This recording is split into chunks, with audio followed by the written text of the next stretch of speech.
12 minit mungkin nanti pukul 1 kita berhenti dan sambung selepas break. Sekarang saya jemput Yang Berhormat Lembah Pantai. Baik, terima kasih 12 minit Datuk Timbalan Yang Ketua. Pertama saya ingin mohon kalau boleh kita perbetulkan kita punya sistem sekarang ni. Bila 2-3 orang bercakap, dia punya jata tu transition tu agak mengganggu, ya. Bukan untuk kita di sini tapi mereka yang menonton secara online. Kalau boleh dipertimbang diubah seperti yang dahulu. Ambil perhatian.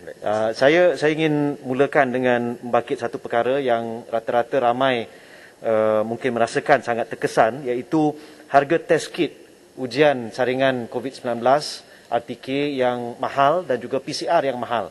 Kita pada hari Selasa yang lalu telah melihat kertas statut 13, 14 dan 15 yang memberi satu kemudahan kepada ahli-ahli parlimen untuk menuntut bayaran balik fee dan charge ujian pengesanan COVID-19, termasuk untuk yang dipertua, timbalan yang dipertua dan semua ahli Dewan Rakyat. Jadi saya rasa agak tidak munasabah sekiranya kita mendapat manfaat, tapi rakyat yang hampir setiap hari, kalau anak mereka, adik-beradik mereka, mak ayah mereka kena buat test, nak pergi kerja, nak pergi sekolah, ya, kalau harga test kit itu terlalu mahal. Jadi pada pandangan saya pohon pihak kerajaan pertimbangkan mengurangkan dan meletakkan harga siling kepada test kit ini sekitar RM5. RM4.90 itu bagi saya sudah agak baik, ya. Tapi kalau belasan ringgit ataupun RM10 dia terlalu mahal, terutama bagi mereka yang tidak layak untuk membayar cukai. Kita tahu rata-rata kumpulan B40, ya, mereka mungkin tak perlu membayar cukai, jadi rebat cukai RM1,000 untuk ujian itu tidak terpakai untuk mereka. Jadi saya pohon untuk dikurangkan. Kedua, berkenaan dengan isu banjir yang sebelum ini berlaku pada 18 dan 19 Disember, saya difahamkan contoh di kawasan saya di Lembah Pantai ada 155 orang daripada 321 yang telah memohon bantuan RM2,500. 155 masih belum terima sehingga ke hari ini. Ini dah masuk bulan Mac. Ya, jadi apa yang sebenarnya berlaku? Adakah kerajaan tidak cukup duit untuk bayar bantuan RM2,500 ini kerana mereka telah tunggu terlalu lama dan sering berhubung dengan pejabat saya. Jadi saya pohon Menteri untuk memberikan penjelasan. Berkenaan dengan JKMP, pagi tadi kita mendengar bagaimana Yang Berhormat Menteri telah begitu tegas, ya, menegaskan bahawa ini adalah satu projek perintis. Bagi saya tak payahlah perintis, kita perintah stop terus. Itu yang kami dengar daripada warga OKU yang paling terkesan dengan sistem yang pada pandangan umum tidak membantu rakyat yang terbanyak. Jadi saya pohon Menteri tak payah buat perintis. Bagi ramai yang di luar sana, mereka perlukan cash in hand, ya, dan mereka menggunakan untuk macam-macam perkara. Jadi saya pohon Menteri pertimbangkan cancel, perintahkan untuk dihentikan dulu. Saya ingin bangkitkan satu perkara yang diminta oleh beberapa yang menghubungi saya, iaitu isu bekas Naib Chancellor di UPSI. Sebelum ini timbul satu isu yang mengatakan ada satu dakwaan bahawa berlaku isu pencabulan, ya, gangguan seksual di situ, di UPSI. Jadi saya pohon pihak kerajaan untuk nyatakan adakah benar berlaku satu kejadian pencabulan dan apakah status kes itu. Jika tidak, kenapa mereka yang telah membangkitkan isu ini tidak dihadapkan ke muka pengadilan? Dan apakah sekiranya berlaku, kenapa individu tersebut yang merupakan seorang memang yang kanan, ya, masih dibenarkan berkhidmat, ya, dalam beberapa saya difahamkan dalam satu badan pada hari ini. Saya ingin bertanya tentang isu 1MDB. Kita tengok sekarang ni apa orang kata, expose yang diberikan oleh tim Leisner di sebuah mahkamah di New York, dan beberapa hari yang lalu Timbalan Menteri telah menyatakan bahawa isu siasatan polis terhadap suami mantan Governor Bank Negara terhalang sebab isu VTL. Adakah isu 1MDB dan duit yang dimaksudkan ini begitu remeh sehingga satu perkara administratif VTL menjadi penghalang untuk siasatan itu dilakukan? Bagi saya, jawapan yang diberikan oleh Timbalan Menteri pada waktu itu, saya tergamam sehingga saya tak terfikir bahawa itu adalah satu jawapan yang bagi ramai, ya, susah nak kita terima. Kerana bagaimana isu seperti ini Ya, pada ketika menteri-menteri boleh pergi ke Dubai untuk World Expo dan sebagainya, ya, kenapa pihak polis, saya difahamkan, sukar untuk melakukan siasatan ini akibat daripada isu VTL. Dan sebenarnya yang ingin kita ketahui ialah setakat ini kita cuma tahu ada satu rumah bekas kekasih. Berapa lagi kekasih-kekasih dan rumah-rumah yang mungkin kita belum tahu.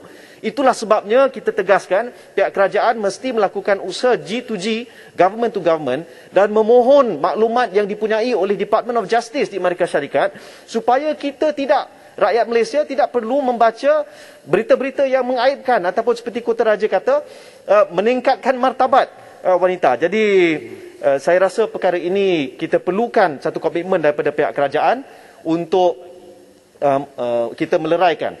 Timbalan Yang Ketua, boleh saya teruskan? Mungkin tak panjang. Okey, teruskan. 6 minit supaya 2.5 nanti yang lain boleh teruskan. Silakan. Terima kasih. Menakan. Saya ingin menyentuh isu 5G dan DNB. Saya ingin mendapatkan penjelasan daripada Menteri Keuangan. Sehingga hari ini, berapakah wang rakyat yang telah disuntik ke dalam DNB? Berapakah perbelanjaan DNB untuk membeli iklan-iklan? Ya, kita tengok dalam surat khabar, dalam media sosial termasuk Twitter, Facebook dan sebagainya. Berapakah yang telah dibelanjakan oleh DNB yang menggunakan wang yang disuntik oleh Kementerian Keuangan hingga ke hari ini? Berapakah yang telah digunakan oleh DNB untuk menempah, menyewa sebuah pejabat yang mewah, sebuah pejabat yang besar? Ya, saya difahamkan di TRX.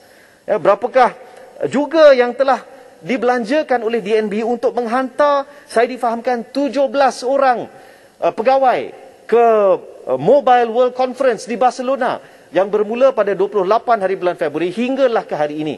Jadi ini jumlah-jumlah yang besar.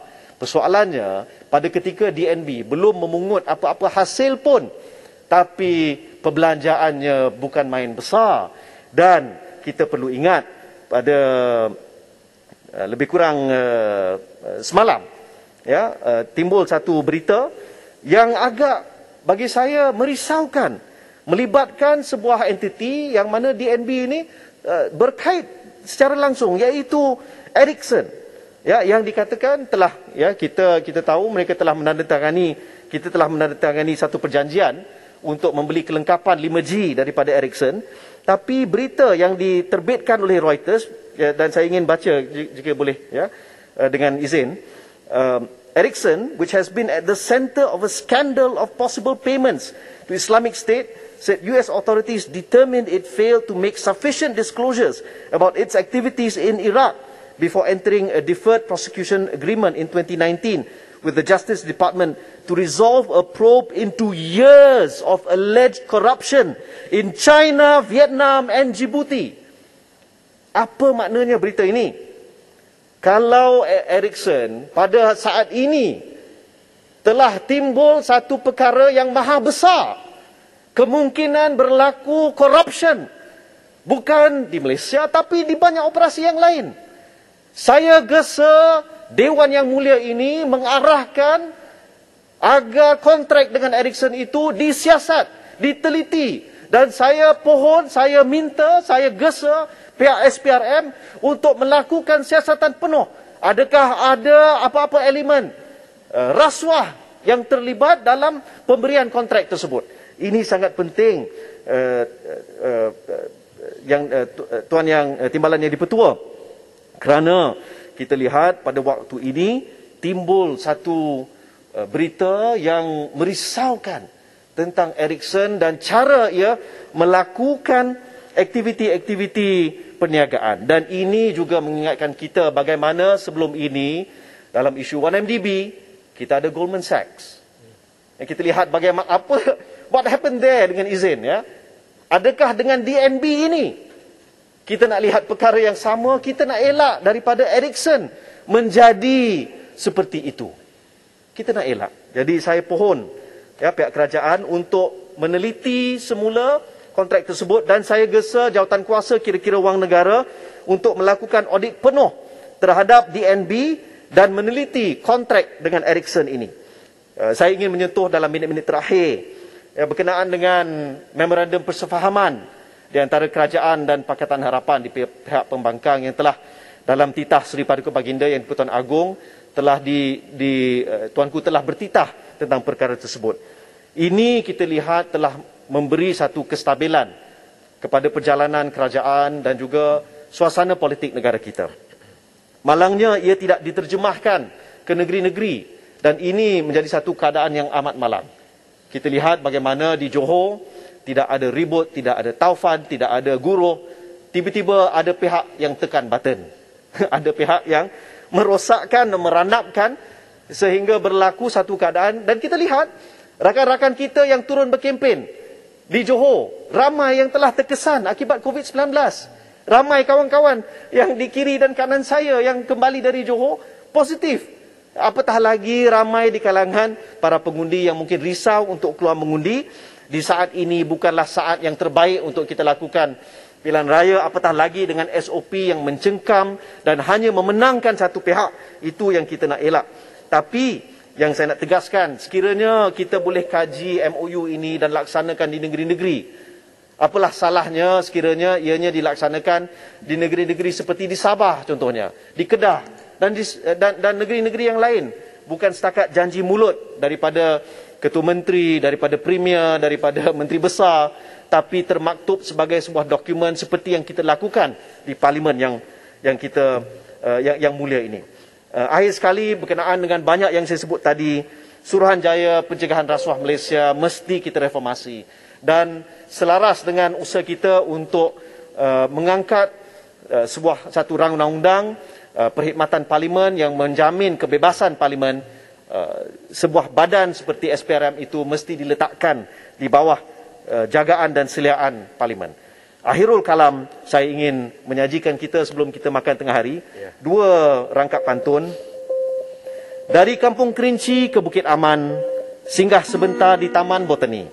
Dari berpolitik, kita bersefahaman demi rakyat yang terkesan hari ini. Apa guna berjalan-jalan kalau yang dapat lapar, dahaga dan letih? Apa guna jaja kestabilan kalau yang manfaat katel, kroni dan kekasih? Sekian, wabillahi taufiq wal hidayah. Assalamualaikum warahmatullahi wabarakatuh.